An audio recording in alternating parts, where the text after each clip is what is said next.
왜 그렇게 했어요? 오기순. 바닷가로 밀려온 아기 돌고래가 있었다. 사람들은 인증샷을 원했다. 때를 지어 몰려들어 아기 돌고래를 향해 돌아가며 사진을 찍었다. 그러는 사이 물이 필요한 아기 돌고래는 호흡을 멈추었다. 돌아가고픈 푸른 바다, 엄마 아빠 있는 곳으로 가지 못하고 바닷가 모래 위에 누운 아기 돌고래. 참아 볼 수가 없어 눈을 감아버렸다. 눈을 감으니 어느 아이의 울음소리가 들린다. 갓 이민 온 가족이 있었다. 그런 가족을 위해 내가 살던 곳에서는 교회 지하실에 생활용품을 비치해 두었다. 필요한 가재도구를 가져다 사용하고 사람보다 늦게 도착하는 짐이 오면 다시 교회에 가져다 놓는다. 그들은 도움이 필요하다. 자녀들의 교육 문제, 어디서부터 시작해야 하는지 막막하다. 그 위에 영어 문제가 있으니 누군가의 도움이 절실하다. 남편은 그런 일을 늘 잘 도와주었다. 그 가정도 이것저것 도움을 주다 가까운 사이가 되었다. 아들이 둘이 있었는데 똑똑했다. 그 당시 5살이었던 막내 아들은 아주 말을 잘했다. 그래서 우리 집에 놀러 오면 이렇게 물었다. 물 좀 주세요. 대신 냉수가 어디 있나요? 왜 아저씨는 우리 이렇게 많이 도와주세요?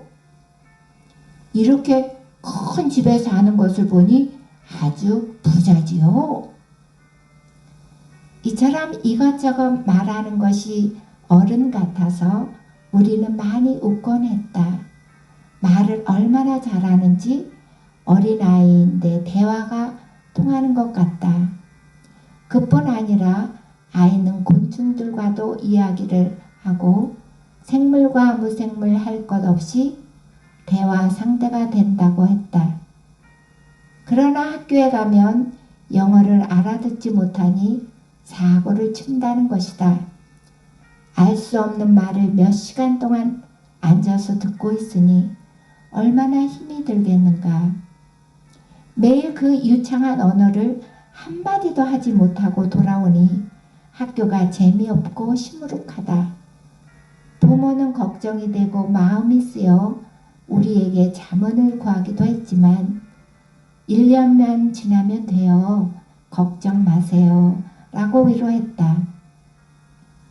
실제로 아이들은 1년만 지나면 대화에 지장이 없을 만큼 영어가 유창해진다. 그러던 어느 날 학교에서는 야외 학습을 간다 했다. 맛있는 점심을 가지고 공원으로 가서 놀기도 하고 자연학습을 받는 날이다. 아이는 신났다. 유난히 곤충이나 자연을 좋아하는데 갑갑한 교실, 이상한 소리만 윙윙거리는 좁은 실내를 벗어난다. 오늘은 뛰고 달리고 마음껏 놀면 되는 것이다. 모처럼 즐거운 얼굴로 집을 나선 아이를 보니 엄마는 행복했다. 그런데 이게 웬일? 점심을 먹은 후부터 울기 시작했다. 무슨 일인가 선생님이 물어봐도 소용이 없다. 계속 울기만 하는 것이다. 친구들이 의아해서 쳐다보니 더 크게 울기만 한다. 말은 한마디도 통하지 않으니 모두가 어찌할 바를 모르겠다. 결국 어머니한테 전화를 걸어 호출을 했다. 아이가 울어요. 기를 쓰고 점점 크게 울어요. 무슨 일인지 알 수가 없으니 와주세요. 엄마는 두근두근 가슴을 진정시키며 하던 일을 던져버리고 달려왔다. 아이는 엄마 품에 안겨 흐느끼기 시작했다. 엄마가 아무 말 없이 가만히 안아주고 다독여 주었다. 간신히 조금 진정이 되었을 때 물었다. 왜 우니? 대답은 이랬다. 친구들이 아무 이유 없이 지나가는 개미를 발로 마구 밟았다는 것이다. 왜 개미를 밟냐고. 그냥 지나가는데 왜 마구잡이로 개미를 힘껏 밟아 죽이냐고.